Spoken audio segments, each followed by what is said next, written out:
Grabe ang hiyawa ng mga nanood sa Dear Heart concert ni Sharon Cuneta at Gabby Concepcion noong November 2 sa The Meeting House, Oakville, Ontario, Canada. Noong November 5 ang birthday ni Gabby pero nagkaroon ng advance celebration kasabay ng kanilang show. May pa-cake pa nga at with matching kanta pa ng happy birthday para sa aktor.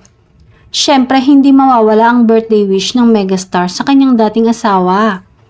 At ito pa nga, may cheeks to cheeks beso at sobrang hiyawan at kilig ng mga nanood sa kanila nang kamuntikan ng dumikit ang lips ni Gabby kay Sharon.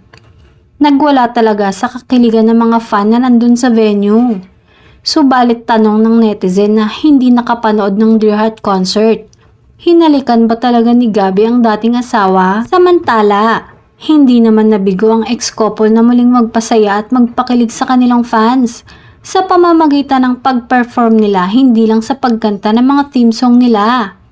Napuno din ng lambingan at asaran sina Sharon at Gabby sa stage na labis na ikinatuwa ng audience. Mas naging komportable na nga sila ngayon kumpara sa nakaraang 2 shows nila sa California. May holding hands na at yakapang naganap sa kanilang dalawa.